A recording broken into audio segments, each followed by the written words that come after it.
Good afternoon, everyone. Thank you very much for coming today. Welcome to this, the first in our seminar series for 2018. For those of you who haven't been to an AGLN event before, the Australian Government Legal Network is a group of in-house lawyers, practice managers and support staff, and we aim to support in-house legal services across the Commonwealth through encouraging professional development and collaboration between our members. This is the first in a series of 3 seminars that we'll be presenting jointly with the Office of Parliamentary Counsel. This first seminar is in relation to converting policy into a legislative scheme. We have a second seminar coming up on the 31st of May in relation to managing a legislative project, and on the 28th of June we have a seminar looking at how different models for legal services provision affect legislative schemes. And look, we'd be very happy to have all of you come again to those seminars. We'd also like to just let you know that this seminar is going to be recorded, so just to let you know there will be questions later, but just to bear that in mind. And before we start, I'll just say a big thanks to our speakers, and I'll pass on to our first Parliamentary Counsel, Peter Quiggin, who will be chairing today's proceedings. Thanks.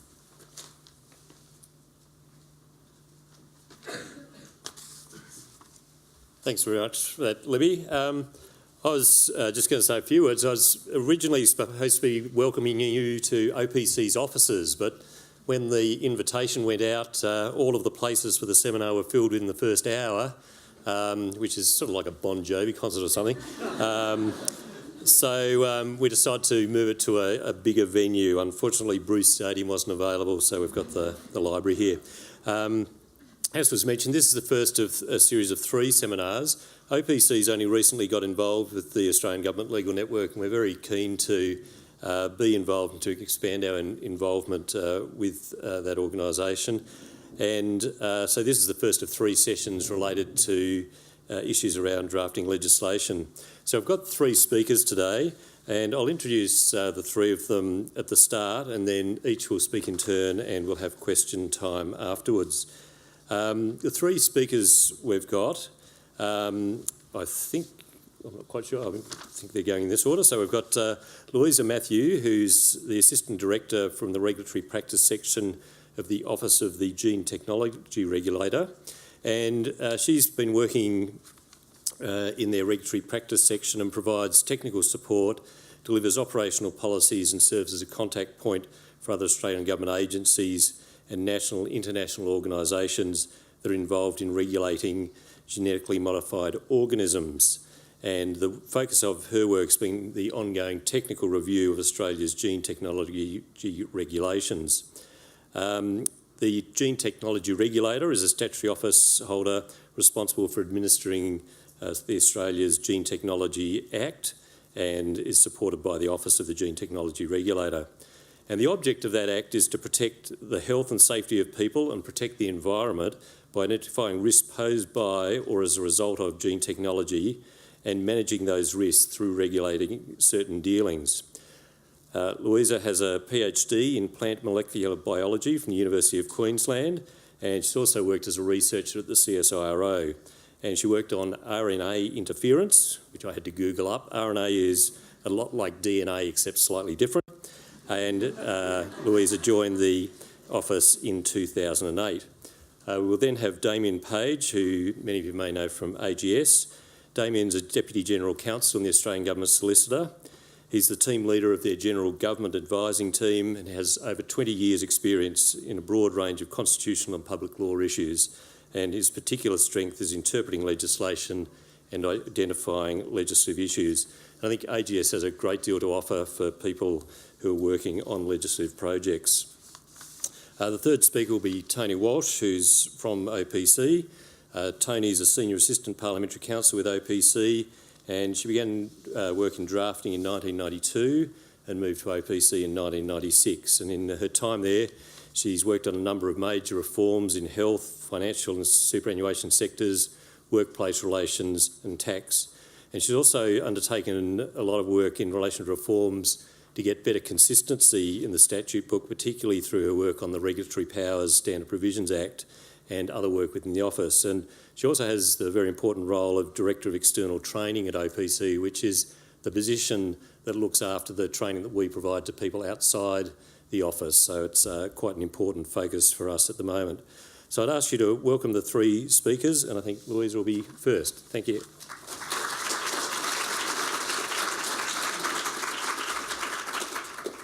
Thank you. So I've been asked here today to talk about developing a policy idea to the point that it's handed to a drafter as drafting instructions.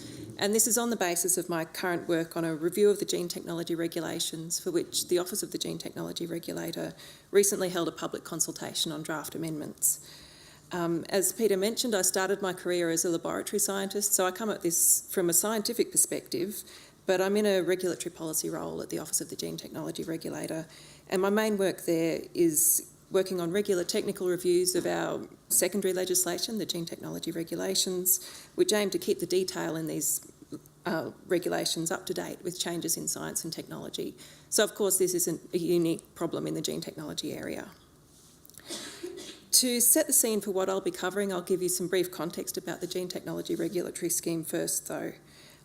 The scheme was developed in the 1990s against a backdrop of rising public concern that genetically modified organisms posed risks that really did warrant regulation by a dedicated body. And there were particularly strong views from concerned members of the public and community groups that regulation was needed, and 20 years later those views do continue. A national scheme was necessary for full constitutional coverage. This is something Damian's better placed to speak on than I am, of course. We have an intergovernmental agreement holding jurisdictions together and Commonwealth legislation that's mirrored in each state and territory. A Commonwealth statutory office holder, the Gene Technology Regulator, administers the Commonwealth legislation plus state and territory legislation if it's been declared to correspond to the Commonwealth. So the key thing here in terms of the review that I'm working on is that there's a ministerial council that provides policy oversight for the whole regulatory scheme, and they must agree to legislative changes before they've been introduced. It's worth noting, though, that colleagues who've observed other Commonwealth, state and territory interactions say that this body works particularly well and is quite cooperative and productive. So with the Gene Technology Act made in 2000 and the Gene Technology Regulations in 2001, it's fairly young legislation, and there have been regular reviews since that time. On two major tracks. We have policy reviews of the whole legislative scheme, which for the Commonwealth are led by the Department of Health, which holds policy responsibility in this area. And we also have a second track of technical reviews of the Gene Technology Regulations run by the Gene Technology Regulator. So these regulations contain the detail about how activities with various genetically modified organisms fall into different authorisation categories, and this needs to be constantly updated in response to newly developed technologies and also changes in scientific understanding of the risks posed by various genetically modified organisms. So since we last had amendments put in place in 2011, there's been quite substantial technological development in this area. Much more so than in the previous 10 years before that. This has opened up new ways of modifying organisms using processes that much more closely resemble what happens out in nature. And so some of the resulting organisms are right on the borderline between what is a GMO and what is not, according to the legislation. We have broad definitions of gene technology and genetically modified organism in the Gene Technology Act, and many of these new techniques clearly are gene technology according to those primary definitions, and so would result in GMOs that are regulated. The problem is that the definitions also allow the regulations to specify exclusions. So there's a list of organisms that are not genetically modified organisms and a list of techniques that are not gene technology. And with items on these lists written nearly 20 years ago now, they are a source of ambiguity in light of technological change and changes in how terminology is used. So for several years, the Office of the Gene Technology Regulator has grappled with the problem of whether these techniques result in regulated GMOs according to the existing definitions. And the key question for the technical review that I'm working on is whether these organisms should be regulated as GMOs. In terms of today's topic of developing policy into legislation, through my work, an ever-present theme has been understanding the constraints for our technical review and knowing what needs to be accommodated. And opening up any legislation to do with genetically modified organisms can quickly become contentious, and the topic of our review has also sparked a lot of interest. On one end of the spectrum, we have community groups who are advocating for strong regulation of all new technologies until safety is proven. On the other end of the spectrum, we have industry groups advocating for regulation only if there are proven risks. And in consultations for this review, we've received the highest number of submissions of any of our public consultations for over a decade, particularly from those outside of our regulated community, which is something of a novelty for us. This strong level of interest, though, is a major constraint for our review. We need to bring people along with us, and we need to justify our final direction. So to address this, we first ran a consultation, an open public consultation on options before we decided on a particular drafting direction for amendments. Focusing on a specific set of new techniques, we tested 4 options, which were a regulate everything position to match what we read into the views of concerned community groups, a minimal regulation position to match what we read into industry groups' views, an intermediate position which did present something of a communication challenge, which was based on the idea that the technological developments under consideration didn't need to be treated uniformly because they did in fact have different processes underlying them and different results. And the final option was not to change the legislation, simply to test whether any of our other options were better with what we were working with currently.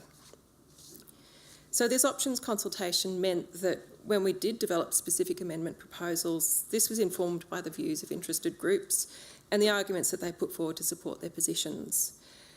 However, we did need to be pragmatic about just how far this options consultation could take us, because views on gene technology do tend to be very strongly held, so there's very little realistic prospect of reaching consensus and broad agreement on these topics. We're also working against the limitation that not everybody understands the limits of legal drafting or the limits of the gene technology legislation. For example, scientists want to see logic in action, but legal logic looks quite different to scientific logic. We also had many submitters who wanted the legislation what they called future-proofed, but of course we can only really look at the techniques and organisms that are in front of us now. So regardless of these limitations, we did see great value in inviting people to share their views and giving them an opportunity to be heard, particularly when it comes to our second major constraint, which was the need for political support for the outcomes of our review. It's been important that we've been open and consultative, because interest groups are going straight to politicians on this issue, in addition to making their views known directly to the Office of the Gene Technology Regulator. In the first case, we need agreement from our minister, and since we sought initial agreement to start this review in 2015, we're now working with our 4th minister, so constant contact with the minister's office is of course necessary. We'll be attempting to get agreement to the final recommendations in the next few months from the Ministerial Council, where we need agreement from at least 6 of 9 jurisdictions. So with our eye on this all throughout the review process, we've been working with jurisdictions to keep them as involved as possible, to ensure we're addressing the issues that they're concerned about, and also to give them a view of the process that's going on. So importantly here, our proposals can't be too bold. We can't scare the politicians essentially, and they need to be very well justified. We also need to show how we've involved stakeholders and how we've taken their concerns into account along the way. So having looked at the constraints around the process, the second main theme that I wanted to give some coverage to was the need to develop a very clear idea of just what it is that you want to achieve. And the first question there, of course, is what's the problem to be solved? Our understanding of our problem came about through years of consideration of how changes in technology fit with our regulatory scope. And this was often done in response to questions to the regulator from our regulated community about whether a particular organism is a genetically modified organism. Unfortunately, the Gene Technology Regulator doesn't have any power to provide declarations or to make decisions about what is or is not a GMO. We're simply limited to our current definitions. And our examination of the definitions against specific organisms showed that the legislation did need to be brought up to date with scientific developments, because there wasn't enough clarity about what is and what is not a GMO. So this problem being in the legislative definitions, amendments were the only way to address it. Which brings us to the next question, of course, which is what drafting is needed to solve the problem. Our specific amendment proposals were developed having considered the views of submitters on our regulatory options, scientific aspects, for example, what risks are posed by organisms modified in different ways, whether regulatory burden matches the level of risk, and very importantly, the policy constraints set by the Gene Technology Act, because we can't have the subordinate legislation out of keeping with the primary legislation. So our amendment proposals started out as ideas of what organisms or techniques needed to get what status, and this was initially done using scientific shorthand descriptions, which of course don't cut it for legislation. So a challenge for us was turning this into drafting instructions and particularly concisely describing some of these organisms and techniques, because there aren't recognised definitions out there. We tried to work out the key features of these organisms, particularly drawing on the scientific considerations that had been part of the basis for our proposals, focusing on what particular features led to what particular risks. As the instructor, I tried to resist simply presenting the drafter with particular wording suggestions and instead outlining the problems and the solutions that we'd like to achieve. But given the level of technical detail here, we did need to make some specific suggestions, and in the course of doing that, we highlighted the difficulties that we identified. We also tried to pass on our broader experience to the drafter. So from examining the meaning of the current legislation, we have a bit of knowledge about which terms have been problematic, especially if their meaning has changed over time. We draw on our knowledge of the legislation and the linkages between different provisions, and also where related language is used throughout the legislation. And we've also got a very good history of amendments to the legislation, telling us why things are where they are and what might have changed since those things were put there. But finally, something that worked very strongly in our favour was being assigned a drafter with a science background who probed a lot and asked very pointed questions, and this was a very good test for our thinking. So the final step has been testing whether the drafting met our starting ideas, whether it solves the problem and whether it provides that clarity. And the first test of this was with taking the drafting around inside our own office. I needed to test that the understanding I'd developed with the drafter made sense to others who had different technical expertise or who had legal expertise. Given the time pressures, there was quite a bit of tension between getting an exposure draft of amendments ready for consultation, but spending enough time on internal testing. And in fact, at the time we went out for consultation in November last year, we already knew that some minor aspects would need further work. In hindsight, a benefit of this has been that we were already committed to making further changes to the drafting, so we were genuinely open to suggestions at the point of the public consultation. From November last year until February this year, we had an open public consultation on the draft amendment proposals, and that was accompanied by a consultation regulation impact statement that explained the rationale for the proposals and also the intended effect of the proposals. And the big question there was that, given ambiguity was our starting point, did the amendments provide clarity? So to draw this to a close, I guess we can say we're now at the point where we can see that the drafting exercise has been largely successful, and this is measured in terms of the small scale of follow-up drafting that we're looking at in light of the 450 submissions that we received. So to return to the topic of the day, we've started with a problem and we've turned this into draft legislation.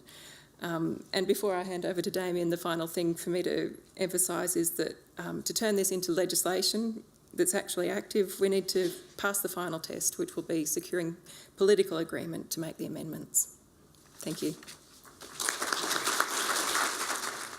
Good afternoon. I'd like to discuss two matters of central importance to the conversion of policy into legislation.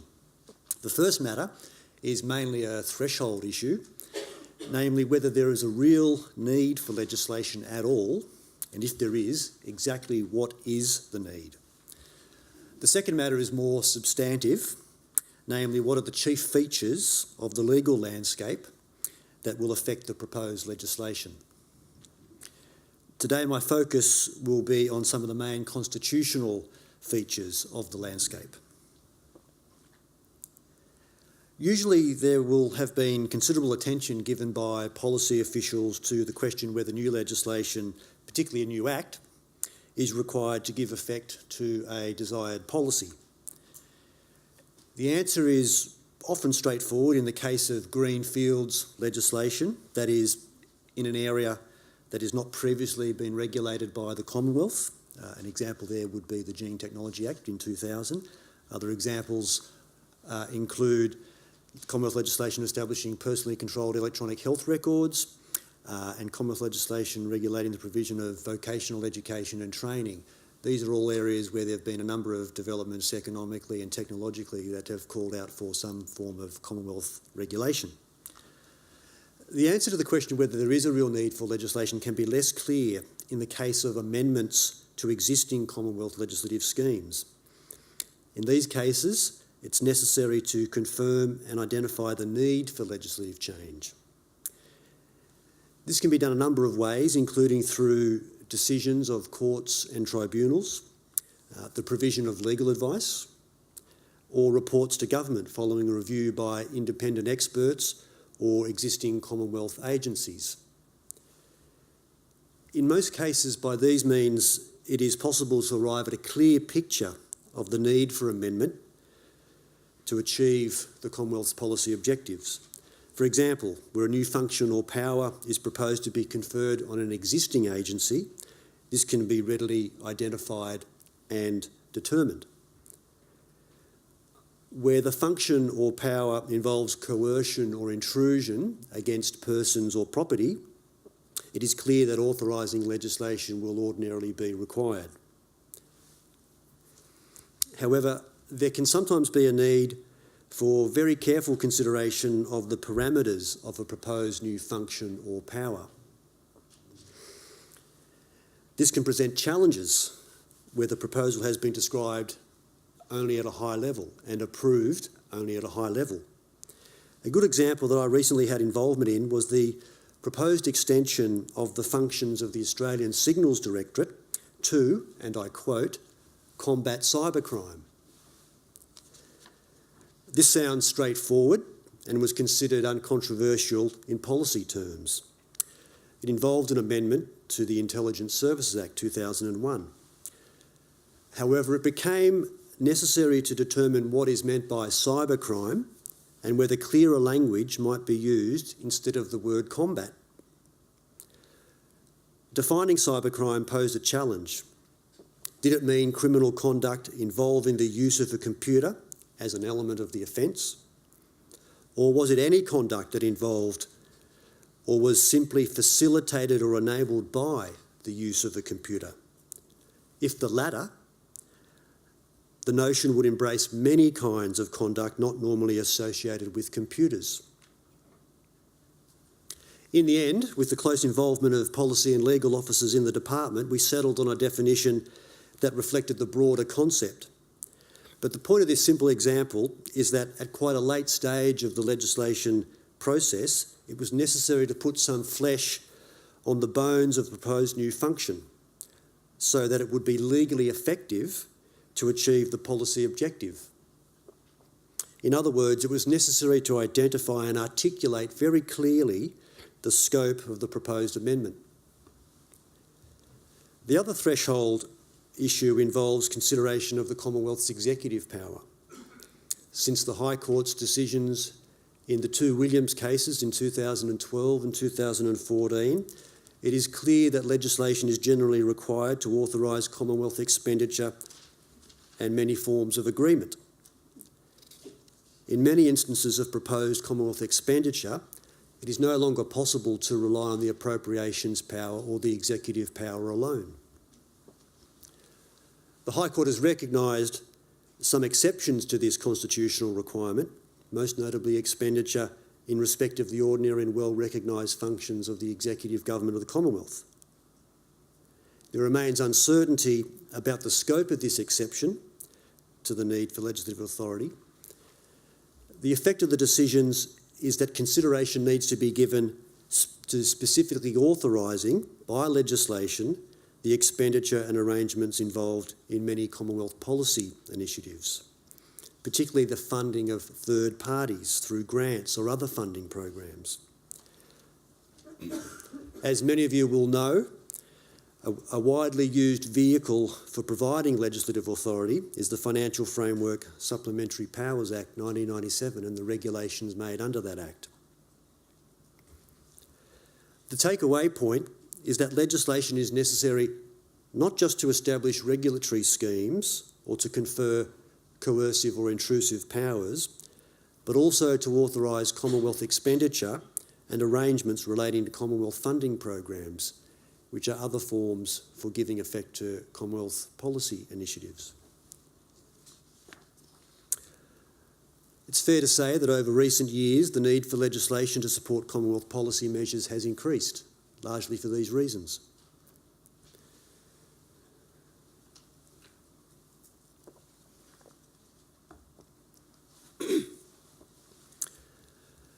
The single most important feature of the legal landscape relevant to the conversion of policy into legislation is, of course, the Constitution. The Commonwealth Parliament's power to legislate is limited to the heads of power conferred by the Constitution. It is further limited by several express and implied restrictions on legislative power. Legislation that exceeds either of those limits would be invalid. There is accordingly a limit to the Commonwealth's legal ability to convert policy into legislation. The good news is that matters on which the Commonwealth Parliament may legislate are many and diverse. They are chiefly found in Section 51 of the Constitution. These heads of power are also expressed in quite general terms and have been interpreted broadly by the High Court. There are also a range of other options open to the Commonwealth to achieve policy outcomes that are not readily achievable directly by legislation. And a good example is the provision of financial assistance to the states on agreed terms and conditions under Section 96 of the Constitution.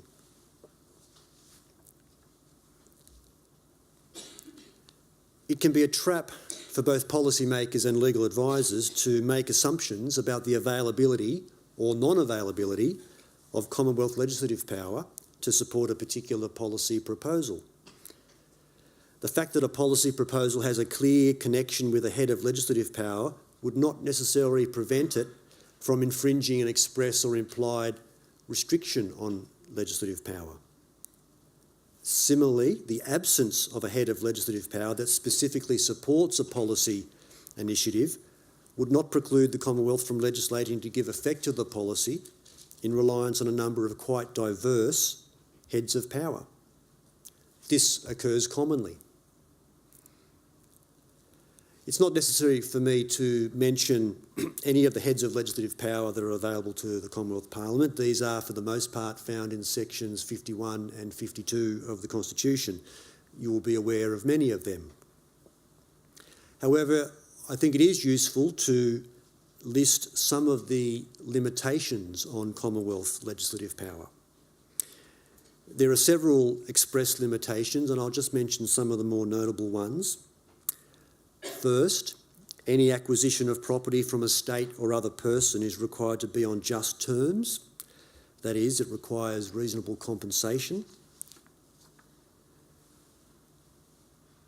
There is also Section 99 of the Constitution that provides that the Commonwealth shall not, by any law or regulation of trade, commerce or revenue, give preference to one state or any part thereof over another state or any part thereof. Taxation may not discriminate between states or parts of states. And trade, commerce and intercourse among the states shall be absolutely free.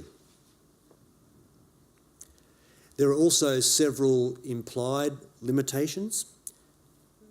The notable ones include the implied freedom of communication on political matters, which derives from the constitutional requirement that the selection of members of the Commonwealth Parliament is to be directly chosen by the people. There's also the Melbourne Corporation Doctrine, which prevents the exercise of Commonwealth legislative power that in substance and operation significantly curtails or interferes with the exercise of state constitutional power. To this list should be added the separation of powers between the legislative, executive and the judiciary. This is most important in relation to the judiciary. Chapter 3 of the Constitution provides for the federal judicature, and the High Court has declared invalid Commonwealth legislation that interferes with the independence and impartiality of the federal courts or seeks to confer judicial power on administrative bodies or tribunals, or seeks to confer administrative power on judicial bodies. These Chapter 3 issues commonly arise in the development of Commonwealth legislation. And when they do arise, they can arise late in the policy development process and can prove to be complex. The purpose of this very brief outline of the constitutional landscape is to indicate the importance of clearly identifying and articulating the objects and purposes of the policy that is to be translated into legislation.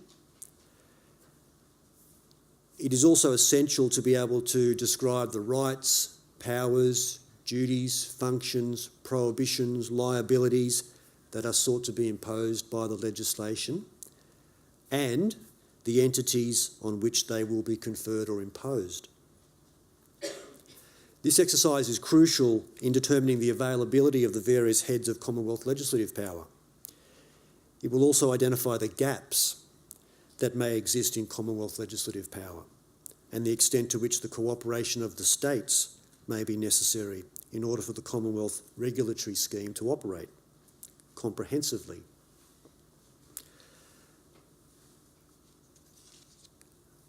The Gene Technology Act 2000 is a good case study in the effect of the Commonwealth's limited constitutional powers. As you know, it establishes a detailed regulatory regime for dealings with genetically modified organisms.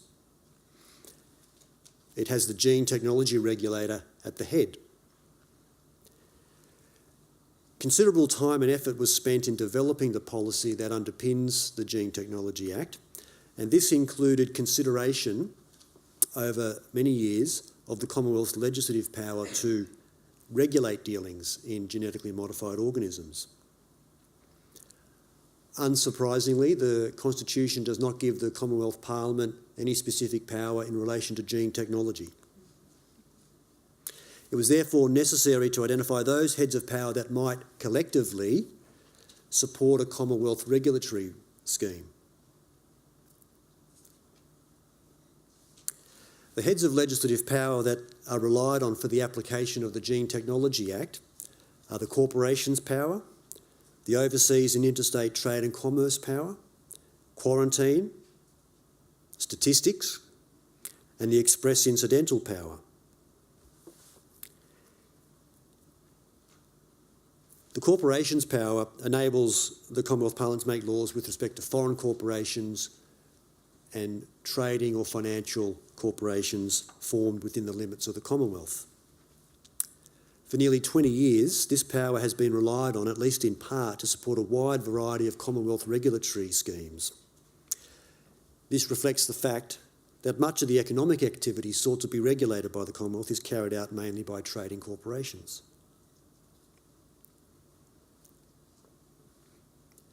A conscious decision was made in relation to the Gene Technology Act not to rely on the Territory's power, and this is in keeping with the general Commonwealth policy to treat the Northern Territory and the ACT equivalent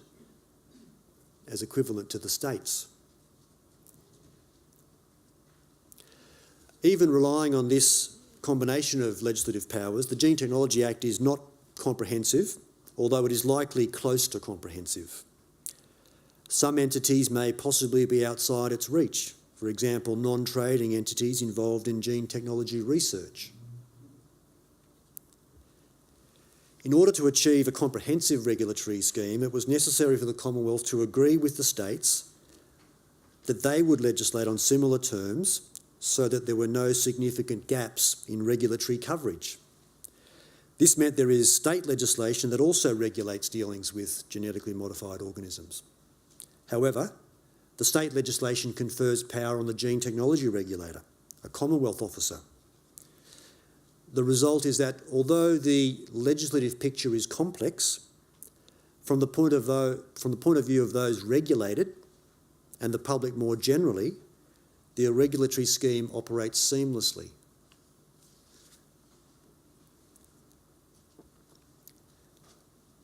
The picture is not all rosy, of course. Some states have, for their own reasons, enacted special laws for moratoriums on certain kinds of dealings with genetically modified organisms. However, the Gene Technology Act contains provisions that accommodate these measures.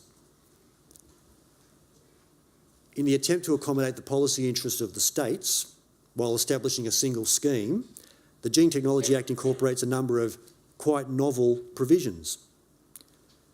For example, there is a wind-back provision in Section 14 whereby the scope of the Gene Technology Act is reduced in certain circumstances where there is state law that applies to the same end.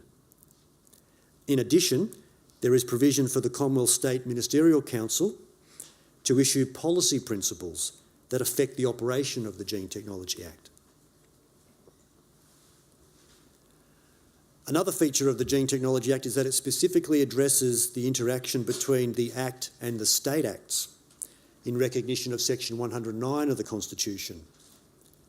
That section provides that when a law of a state is inconsistent with a law of the Commonwealth, the latter shall prevail and the former shall, to the extent of the inconsistency, be invalid.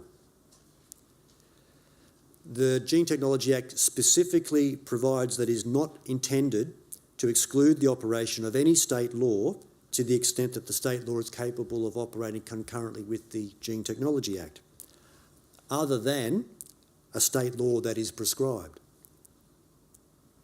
There are limits on the circumstances in which a state law may be prescribed for this purpose. There is also a provision that makes clear that the provisions of the Gene Technology Act are in addition to and not in substitution for the requirements of any other law of the Commonwealth.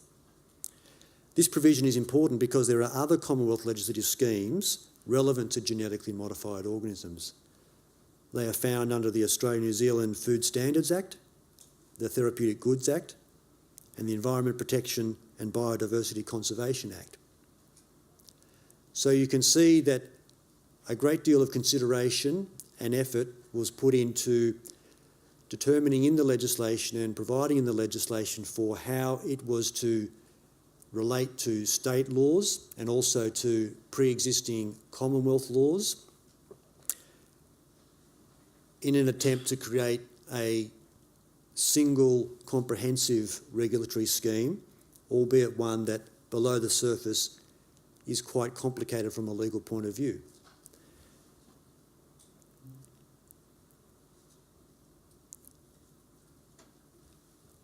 To sum up,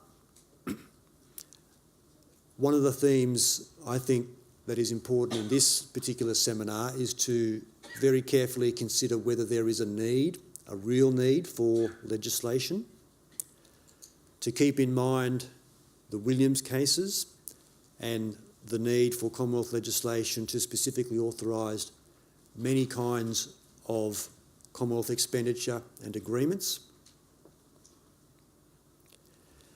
The second theme is really a description of the dominating feature of the legal landscape, namely the Constitution.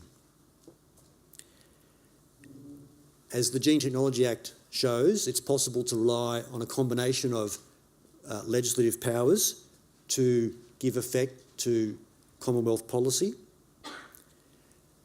It is often the case that it's necessary to cooperate with the states and with the territories to some extent in order to achieve those policy objectives.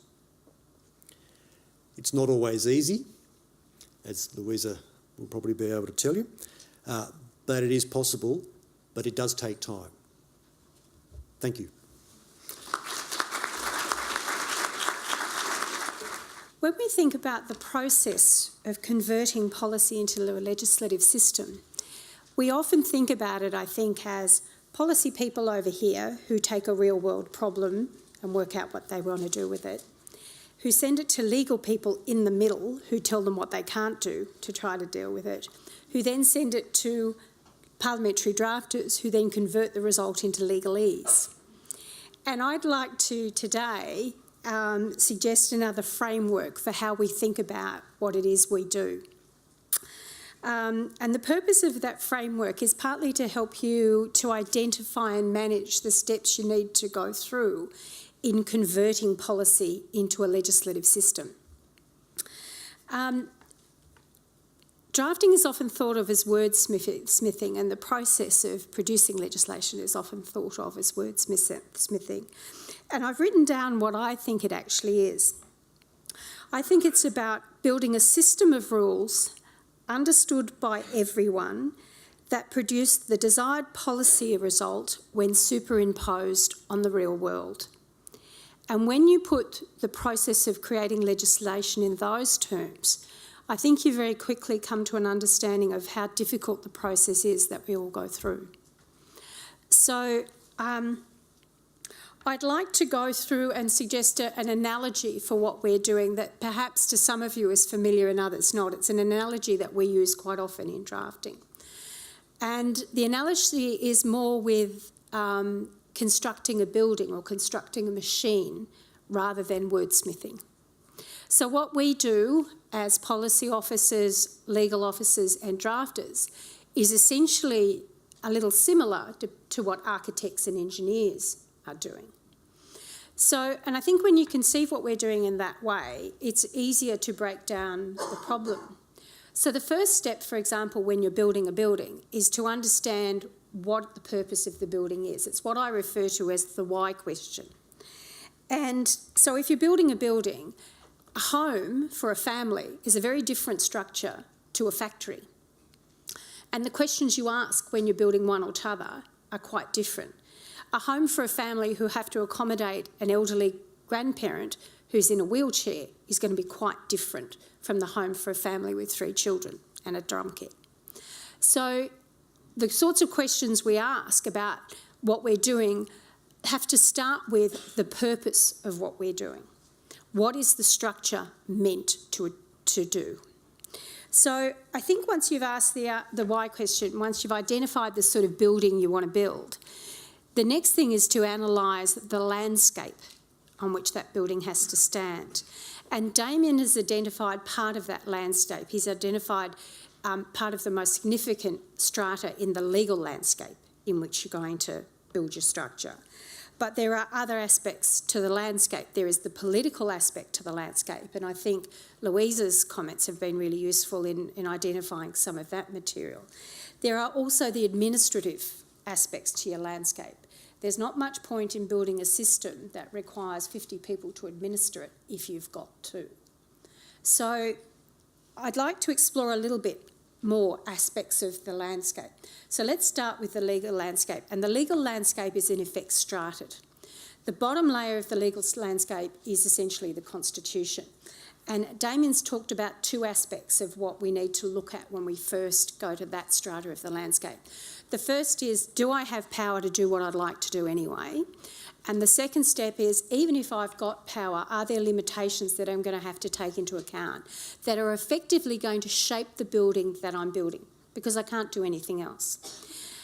Damian gave a really good example of how it applied in gene technology because we don't have the power to regulate gene technology. I'd like to give another example, and that's how we deal with small business. So we have no power in the Commonwealth to deal with small business, but politically that it's one of the touchstones, it's one of the most active areas of regulation in the Commonwealth at the moment. And so it begs the question, how do we get at small business? And it's particularly a problem because many small businesses organise themselves as sole practitioners operating solely within a state. So we can't get at them through the corporation's power, we can't get at them through trade and commerce. And so what we do is we wind up building a network of provision, a provision that essentially pulls a network together from all of the strands of things that we can regulate and tries to say, to the extent that we can regulate, that's what we'll do. Now, the result of that, and I think Damian alluded to this to some extent too, is that essentially you're relying on the 80-20 rule. You don't actually have power to regulate the whole of the industry. Sometimes you regulate 80% of the industry, knowing that by doing that you'll effectively pull all or most of the other 20% with you. Whether that's an appropriate approach is something that you need to deal with project by project, and in some cases it doesn't work. You can't regulate the 80% and get there. But this is a common problem in the Commonwealth, that in 1901 our founding fathers didn't think of all the things that we might need to do. So that's one of the things where you would be going to AGS and then coming to us to help build your infrastructure to support what it is you'd like to do. The second thing Damian mentioned in the context of the constitutional strata are the limitations on what you can do. And there are some limitations that come up again and again in the projects we deal with. So I've just dealt with something that had 3 schedules. Every one of the schedules had an acquisition of property issue in it. So the requirement under the Commonwealth's constitution that the Commonwealth can acquire property but must do it on just terms is one of the things that very often needs managing in projects, particularly if we're going into an existing industry and trying to restructure it, because sooner or later we'll bring to an end arrangements that currently exist. And there are a variety of approaches that you can use to solve that problem. And it's not a one-size-fits-all solution. So, for example, you might have an historic shipwrecks provision that says, if we've acquired property, we'll give you just terms. That's not so great if effectively it means you're subsidising the industry to restructure. You might have a provision that says, if for some reason we've acquired property, read it down. We're not going to do that. So you can use a reading down provision to deal with that problem. The third option is you can use an application provision to only apply what you're doing to future arrangements so that you never tread on the acquisition of property landmine. So the point with limitations on constitutional power is that there are often a variety of strategies you can use to deal with those problems. It's not a one-size-fits-all. And I think when you're dealing with them, I think you probably it's an area of complexity that you're probably having a chat with AGS, and then when you're getting the bill drafted, we'll work through with you how you'll go about that. But it's something at the stage where you're building your system you need to be aware of, because it can affect how your system will work and when your system will work. So when we're looking at the landscape, that's, if you like, the first strata of the legal topography. The next strata are the acts of general application, and it's extraordinary the extent to which we often receive instructions where some aspects of that landscape have been missed when the building's been constructed. So, for example, if you have a privacy issue, so one of the catch cries in the Commonwealth from time to time is tell government once. And that's a perfectly logical and sensible way to approach government for the community. But one of the consequences of telling government once is that government would then get to share all your information with every other limb of government. And once you get to that point, you sooner or later bump up against the Privacy Act, because the Privacy Act controls the extent to which in the Commonwealth we can collect, use, disclose personal information. So to build a scheme that relies on sharing information between agencies, at the point where you're building the scheme, you almost have to get across the Privacy Act and the options it leaves you for resolving those information sharing problems. And those options can control to quite a close extent what you then do in your legislation you're building is affected by the landscape on which it sits. So those acts of general application, they're there, they affect everything, and if you're not careful, they can bite. The third tier, and this is the tier that I think Louisa talked about in a way that is really useful for this discussion. The third tier is interactions within a single suite of legislation. So, for example, interactions between an Act and the subordinate instrument under the Act. If what you're putting together is a subordinate instrument like regulations, the knowledge of the Act within which that subordinate instrument has to click into will actually affect what you can and can't do in the reg. So it affects the options you've got for solving the problems you're facing. So I think the legal topography is one of the things that, rather than being something that is dealt with once the policy decisions about how the structure is going to look are all made, almost have to be factored in at the time the policy decisions about how the structure is going to look are made. Or it can come apart in your hands when you start to actually build it. The next aspect of the landscape is the political landscape. And this is things like, you know, your minister's appetite for certain species of solution. So if you have a problem, there might be 5 ways to solve it, but there may only be one way that your minister is ever going to stomach. And part of the skill of the policy officer and the legal officers working with them is knowing how to craft solutions that will then be palatable to the politician who has to sign off on them. And stakeholder engagement is quite a serious issue at this point, because it is easy at this point to promise stakeholders everything, and they get a little disappointed when what you give them is something less than everything, and often that can be where you wind up. So again, in building the solution, the political landscape needs to be considered. The final one is the administrative landscape. So I think it's probably fair to say that in the Commonwealth, how we deal with compliance has changed significantly in the last few years. And part of that reason is resourcing. So a model that assumes that you've got inspectors in every capital city who can go out and inspect different premises to check that the law's being complied with, those models are very expensive to run. And you often get more bang for your buck if you actually have a system that relies on random audits. We might knock on your door at any time, and we only need 2 compliance officers to do that. And in fact, we'll knock on the doors where we think something's going wrong. So the way your legislation and your legislative system is structured has to bear in mind what you've got to play with financially and administratively. So in the Commonwealth, we're constantly being asked to cut an ever-decreasing piece of cloth sometimes. We have to cut the pattern to fit that cloth. Okay. So that's the landscape in which you're building what you're building. The next thing is, and this is something we quite actively do when we get instructions to build a new piece of legislation, and the next thing is finding a model that does what you are trying to do. And what's interesting is there's often not much new under the sun. If you're encountering a problem that you need to solve, and for example, you want a licensing scheme, for example, to solve it, if you go to the Commonwealth Statute Book, there are licensing schemes in existence already. So we regularly trawl the statute book as a precedent source, as a source to look at models and what's being used at the moment. And when we do it, we find it quite useful. One, we do it a little bit selectively, so we'll look at the most recent models.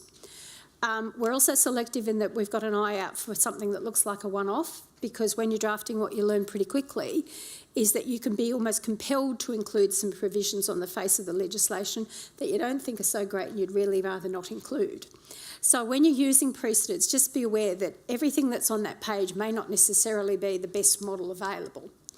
But the precedents are really useful in that they actually very often throw up questions that you may not yet have thought you needed to ask. So if you go through the model, inevitably you go from section to section and you think, well, why did they do that? What was the problem they were trying to solve? And it almost becomes a prompt, a checklist for you to work through what problems you might have to solve in dealing with the same problem. So we regularly, we go to the statute book quite often, and we do trawl it as a database for models for what we're going to do. The next thing to do in sort of unpacking your structure is to, I suppose, identify first tier and distinguish them from second tier issues. And there are so many times when I get instructions and it goes straight to the commencement provision, or it goes straight to a definition. And that's kind of by the by. The thing I need to know is, what was the problem you were trying to fix? What is the issue that we need to deal with? And it's basically the why question. So if you want to know what's a first tier question, what is at the heart of the why question? What's the outcome we're trying to get? And once you've asked those questions, and I often on a whiteboard, I'll just write them up for myself so that I can remember them as I go through.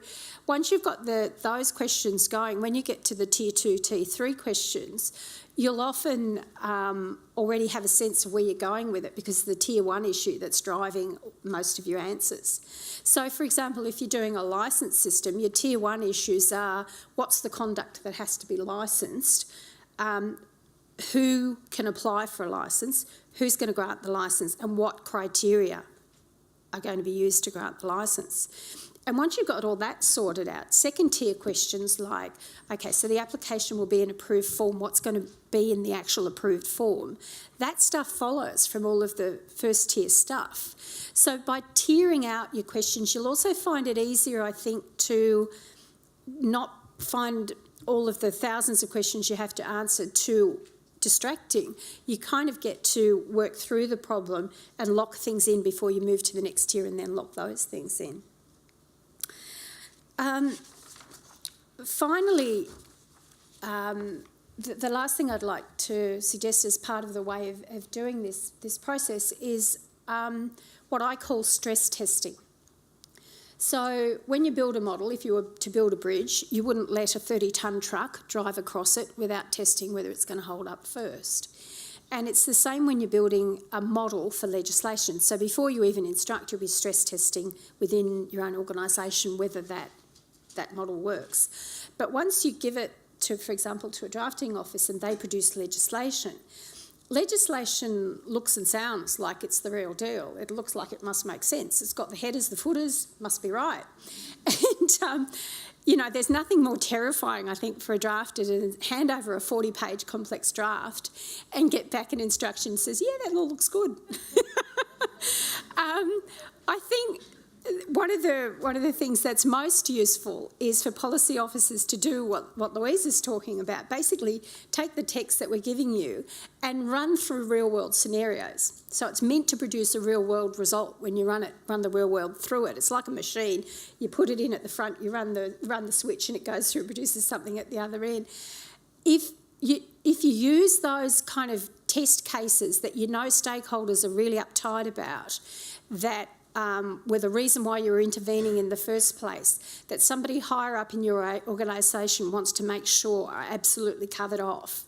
If you take those pressure point scenarios and run each of them through the legislation and then get a sense of where it does and doesn't work, and if it doesn't work, then you're able to come back and say, we think we've got a problem with this, we've run it through this provision, we think it produces X result, we wanted Y, okay? And if you're coming to us, we'll often work with you. We'll get a whiteboard up and we'll run numbers through and we'll run scenarios through. So stress testing your product is a really good way to make sure that what you're doing is actually going to tick the boxes. And using your EM to do that can be quite useful because people often use the EM until the weekend before it's introduced, I think is how that tends to work. And that's because people are flat out. But if you're able at all to do it once you've got a reasonably advanced draft, you'll find that process of trying to explain what's going on will pull out problems that otherwise you won't see until the last minute.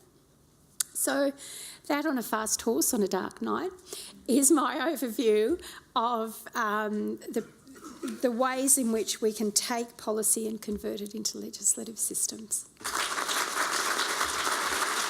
So that was an overview from sort of three different perspectives of the system. We now have time for questions. So we've got Carly and Simone have some microphones.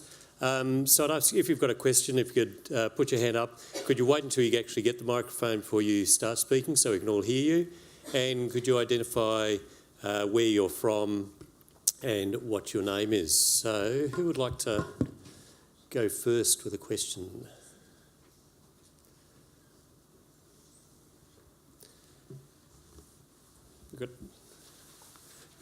Mark Mowbray-DeBella can always be relied on to ask a question. So, Mark. Thank you, Peter. I'm in Human Services on Secondment Home Affairs. I'm just wondering about some traps that any of the speakers could give us. We've had a lot of good things to do, but we've heard of acts that start on the 1st of January and then there's no one around to do anything about it. So what are some of the traps or pitfalls that you might suggest to us to try and avoid?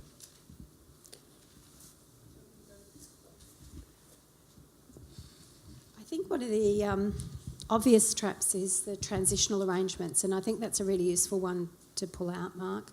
I think it's very common for us to get instructions that go through how the new system is meant to work, but very often the instructions on how we're going to transition from the old system to the new system are done a little bit on the fly at the end, and that's because people are flat-strat.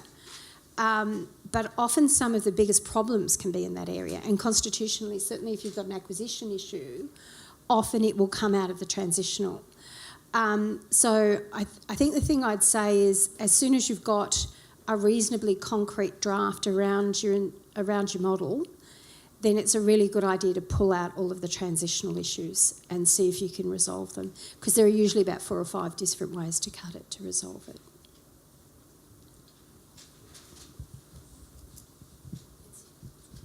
The only thing I would add to that, which I think is quite right, transitionals are a particularly acute problem at times.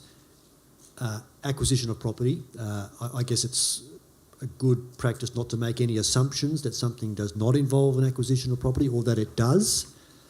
It's a complex area, you would know very well, and we all struggle with it.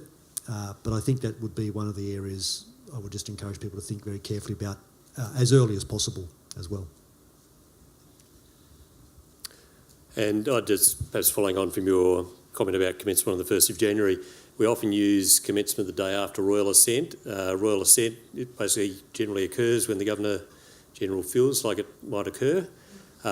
So be very careful about having things or rushing with a day after Royal Assent commencement, because you will not know when it will happen, and you may not know that it has happened until a day or so later. There's information does get out, but particularly if you've got any instruments you need to make under it, or if you need to appoint a board or something like that, you need to talk to the drafter about how you'll get the provisions to start in a way that means that you can actually do those administrative things in between the bill passing and Royal Assent occurring.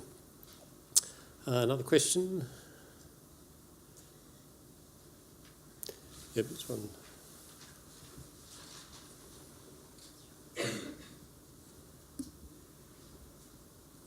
Hi, I'm Meg Wooten. I'm a policy officer at the Australian Competition and Consumer Commission. I just wanted to ask a question based on what Louisa was saying about the public consultation process. So I think you were saying that you released the consultation RIS and the exposure draft at the same time. And I guess that's something that I've seen different kind of approaches to, whether you release it at the same time or in different points in time.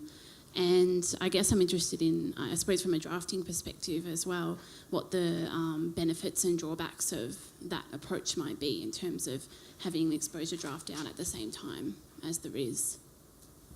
Okay. Well, it is on? Okay. Yes, you're right. We did release the exposure draft at the same time as the consultation RIS.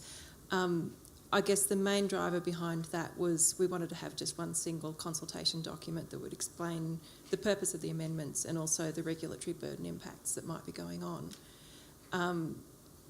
And so while it was a benefit just to have a single document doing that one job, in fact we had the amendments as an appendix within the consultation RIS.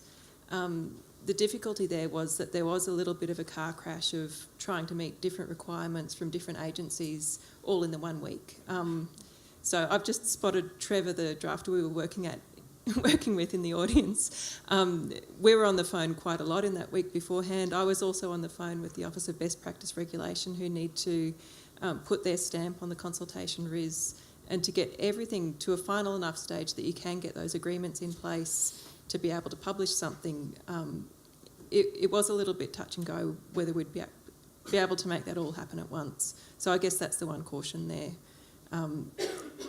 But in hindsight, I guess with the benefit of having actually run the consultation also, An additional observation I'd add in there is that the type of document that the Office of Best Practice Regulation thinks makes a good consultation RIS isn't necessarily the same type of document that, regulated stakeholders in the gene technology area think is the most effective document.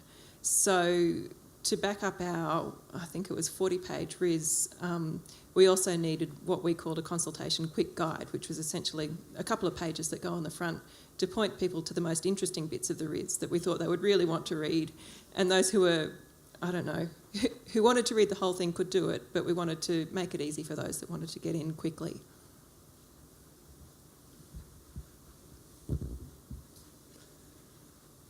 One thing I might add about consultation is I think it's worth remembering how much it adds to the process. I think one of the things that you do see quite a bit is that people often underestimate the extent of the work that's going to be generated through the stakeholder engagement. So once you've completed stakeholder engagement, there will be real expectations about, drafts changing and various approaches changing. And if you haven't got enough time to put that in, it can almost be worse than not consulting at all. The other thing that you do see a little bit in that process is sometimes things are promised in consultation without necessarily checking that it's even possible to do it.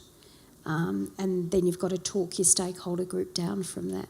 So it's a good idea during those processes, if you've got AGS on board or your legal counsel in-house on board, to keep close to them, but also your drafter, just to check if you're looking at changing things. Is there a question in the middle?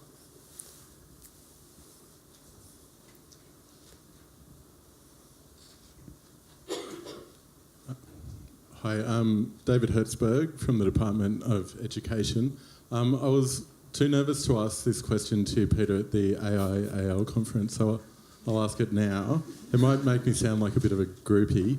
I've had a fair bit to do with OPC over the years in social security, for amendments to social security, most recently childcare legislation. And my question is, what's your secret? Because OPC has an amazing group of very expert architects, as we heard, who have developed expertise and are retained by OPC. And often your drafters have 20, 30-year careers in OPC. What is it about OPC that allows your staff to develop such expertise and for you to attract those people in the first place and then retain those people? Thanks for that question. When I heard there were a lot of people coming, I always worry when a lot of people want to turn up to something, because usually it means that there's a lynching about to happen. I think my secret, I was going to say, is in fact the staff that we have. And I think there's probably a couple of aspects to it, and I think it's one of the important things about having a dedicated drafting office, that you can build up the expertise over the years. I think one of the real problems in a lot of places is if they don't have a centralised drafting office, it's very difficult to build up any sort of consistency and also build up the sort of skills that you've mentioned. Within the office, I think probably the things we spend a lot of time on recruitment, so all of our recruitment processes when we're getting new people into the office have very senior people on the panel, usually one of the senior management teams, one of the statutory office holders. So recruitment's something we really focus on, making sure we get absolutely the best people. We then spend a huge amount of resources on training. So we recruit people generally with a couple of years' experience doing something, but we don't expect them to know anything about drafting. The result of that is that for the first few years, we've actually got some of our newer drafters here, so they should probably cover their ears. For the first few years, we accept that they're effectively going to be almost negatively productive. That is, we put more work into training them than we, in fact, they produce in those first couple of years. And it really is something we need to do to ensure that we have a a long-term sustainable drafting group. I've seen in a couple of other offices over the years where they've got to a point that they're sort of really desperate to get the work done, so they don't recruit new people.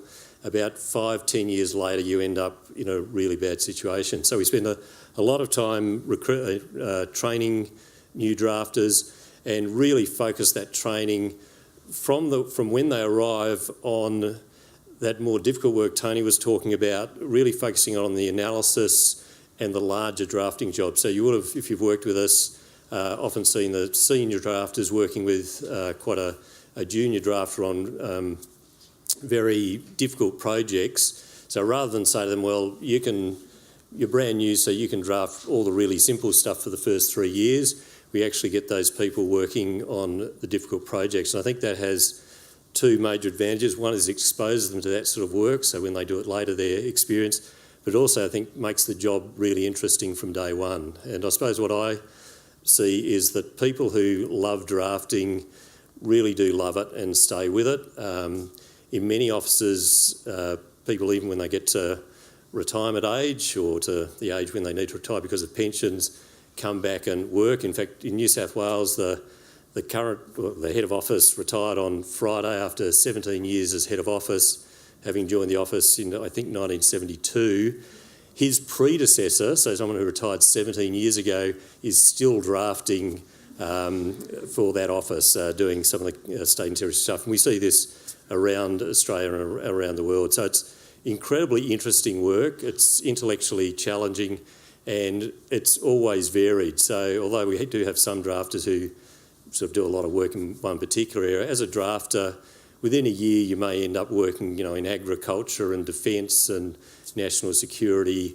And so it's really interesting work. I think we've managed to have a good career structure in our office. We've got excellent management. But I think it really is that interesting work, and I think over the past 15 years, 20 years, the other thing we've got much more than we had at one point is a much more collegiate approach to things. So drafters working, rather than teams working as silos, which we had a little bit, people actually working across the office, so a very collegiate attitude across the stuff. But as I say, the question for me of what's my secret is having outstanding staff and making sure that we support them. So thank you for your question. We'll make sure your instructions are at the top of the heap, Phil. We actually have a drafter who does a lot of the work for social services, and whenever you send him instructions, it usually takes me a couple of hours to check the inbox. They copy them to him. By the time I send them, he often comes back and says, yeah, I've done that. So they're very lucky with the person with Bevan who does a lot of their stuff. But so thank you for that question. Any other complementary questions people would like to ask? Or we could get back to questions for the panel. Yes, one back there.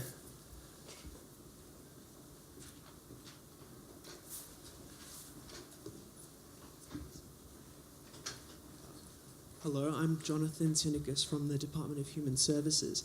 I have a bit of a follow-up question in the social welfare area, and I hope that it's not a lynching. It was mentioned that the statute book contains a host of precedents to use when drafting new legislation. And I was wondering if there's also an attempt to seek out any judicial and academic consideration of legislation and any feedback that might be in that. As some background to my question, I'm aware from my practice area that the Social Security Act 1991 has been criticised in some federal court decisions for how it's been drafted, based on the opinions of the individual members of the judiciary. But it seems that we're still drafting social welfare legislation in the same way. And for example, the Paid Parental Leave Act 2010 is about 250 pages to create 2 payments. I'll let Toni have a go first. There are a couple of things that I think are worth observing. Yes, we do look at the judgments, and we have we have one of our senior drafters who vets them regularly and sends us around notification of what's going on. The other thing is, I think if you were going to look for a fairly conservative group of readers, you couldn't go past the courts. And it is a bit of a balancing act of how to deal with some criticisms sometimes. There is also a balancing act within a single portfolio. If you've got a pattern for the way the legislation's done, you can create a new pattern. You can do that. But often the portfolio doesn't want that. They want a consistent way of doing it because their systems are set up to deal with that way. So I think there are a few things that perhaps are things that lean towards that consistency sometimes, when with a free hand you might not do that. And perhaps just talk about Social Security. As you know, or may know, the Social Security Act was actually rewritten in, or leading up to 1991, which is why it's got that date on it. That was a huge project, and it was done at a time when we were sort of experimenting with plain English or better ways of doing things.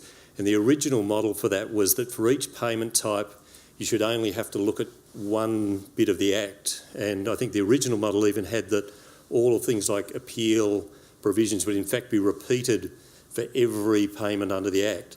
At some point, somebody said, you know, this is going too far, but there's that underlying structure of basically trying to put as much as you can into a single thing so people don't have to look across the Act, and that does tend to lead to its size. At the time that bill was drafted, we used to put bills through what was called Legislation Committee of Cabinet. So it was a meeting of about 10 ministers would look at all the legislations that went through and approve them for introduction. And I happened to be at the meeting where the Social Security Act was done. So there was the Social Security Act, plus they got a copy of the EM, and I was sitting on the table, and one of the ministers said to one of his colleagues, "Oh, did you see this new Social Security Act?" He said, "Oh, yeah." And he said, "Don't you reckon it'd be quicker just to name all of the recipients?" So unfortunately, the drafter who'd spent the last 5 years of his life rewriting the Act was also in the room, and yes, I was glad I wasn't him. But it is problematic when you get an Act structured in a particular way. It's often very difficult to move away from that. One thing we have tried to do with a few Social Security jobs that I'm aware of, we've had ones where it's become clear that there's a scheme going to be needed because there's a few people, like 20 or 30, literally 20 or 30 people in Australia who it'll apply to, and for those we've put in on a couple of occasions provisions saying that the Secretary can set up an administrative scheme to pay those people. So that is one approach that we've taken to try and avoid sort of huge legislation to cover a very small number of cases. But once you do have a model for particular things, that's something to follow. Following on from Tony's comments about courts, courts tend to, at least at one level, say what we want is general principle or coherent principle drafting and leave the courts to decide it. I think that can work, at least in theory, although there's political reasons why we don't tend to do it. But in an area like social services, the courts are really a pretty minor user. The main people who need to be able to use your legislation are actually your computer programmers in a lot of ways. You need someone who's going to be able to program the entitlement and pay out the thousands and I don't know how many Social Security payments we make a year, probably in the millions. How many court cases do we have? 5 or 6. So there are conflicting things, but we certainly do keep an eye on what the courts are saying. Yep, one right down the front here. Might need to be the last question. Hi, thanks. Ella from the Attorney General's Department. I wondered if I could ask a quick follow-on about the future of drafting and whether we're going to start needing to change our drafting practices to accommodate technology that's going to be making a lot of these decisions and acting or, performing a lot of the legislative functions.